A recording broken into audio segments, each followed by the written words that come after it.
ऋतू कोणताही असो, मधल्या वेळेस काहीतरी चटपटीत चटकदार खायला हवंच असतं, बरोबर ना?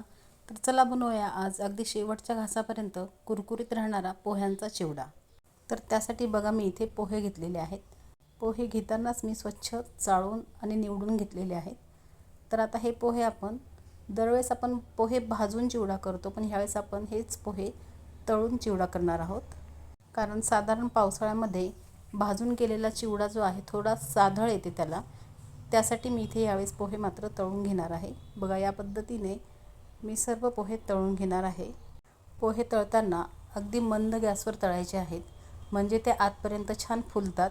बघा या पद्धतीने चमच्याने मधून हे पोहे हलवून घ्यायचे आहेत, म्हणजे सर्वीकडनं हे पोहे व्यवस्थित तळले जातील. आता ह्या पद्धतीने मी सर्व पोहे तळून घेतलेले आहे. आता ह्या पोह्यांवर टाकण्यासाठी बघा मी एक मोठी वाटीभर शेंगदाणे घेतलेले आहेत. हे शेंगदाणे पण आपण तळून पोह्यांवर काढून घ्यायचे आहेत. लगेचच आपल्या आवडीप्रमाणे हिरव्या मिरचीचे तुकडे करून घेऊन ते पण आपण या तेलामध्ये तळून घ्यायचे आहेत. ते पण आपण या पोह्यांवर टाकून घेऊया. त्यानंतर मी थोडासा लसूण घेतलेला आहे. बघा लसणाच्या काही पाकळ्या त्या पण तळून पोह्यांवर काढून घेऊया.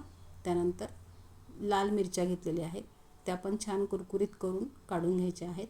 आता ह्याच तेलामध्ये पुन्हा आपण थोडेसे बदाम तळून घेतलेले आहेत. लगेचच काही काजू पण मी ह्याच्यामध्ये तळून घेणार आहे. हे सर्व आपण तळून आपण भाजून ठेवलेल्या किंवा तळून ठेवलेल्या पोह्यांवर काढून घ्यायचे आहे. त्याच कढईमध्ये पुन्हा कढीपत्ता छान कुरकुरीत करून घ्यायचा आहे, तळून घ्यायचा आहे व्यवस्थित. कढीपत्ता, हिरवी मिरची हे सर्व व्यवस्थित कुरकुरीत होईपर्यंत तळलं म्हणजे चिवडा आपला साधळत नाही, त्यामुळे ही काळजी मात्र नक्की घ्यायची आहे. आता हे सर्व जिन्नस आपण काढून घेतलेले आहे पोह्यांवर. आता फोडणीसाठी थोडेसे जिरे, हळद घालून ही फोडणी पोह्यांवर घालून घ्यायची आहे. त्यानंतर लगेचच आपण आपल्या आवडीप्रमाणे लाल तिखट याच्यामध्ये घालून घेणार आहोत. त्यानंतर चवीप्रमाणे मीठ, धने जिरे पावडर घालून घ्यायची आहे. थोडीशी पिठी साखर आपण ह्याच्यामध्ये घालून घेणार आहोत. अर्थातच पिठी साखर घालणं पूर्णपणे ऑप्शनल आहे.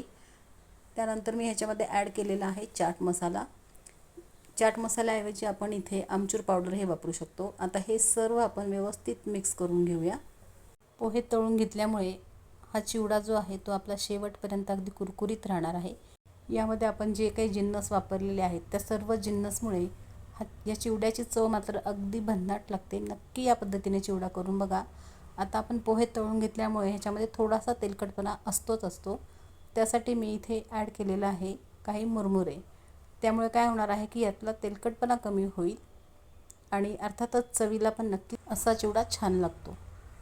मधल्या वेळी खाण्यासाठी किंवा छोट्या भुकेसाठी हा चिवडा नक्की घरात तयार करून ठेवा. मुलंही हा चिवडा अगदी आनंदाने खातील. तर बघा या ठिकाणी आपला चिवडा पूर्ण तयार झालेला आहे. आता सध्या पावसाळा असल्यामुळे आपण ह्याला छान एअरटाईट डब्यामध्ये भरून ठेवायचं आहे आणि लागेल तेव्हा आयत्या वेळी आपण हा चिवडा कांदा, कोथिंबीर, लिंब टाकून खाऊ शकतो. रेसिपी आवडल्यास लाईक, शेअर, सबस्क्राईब जरूर करा. पुन्हा भेटूया. Bye bye.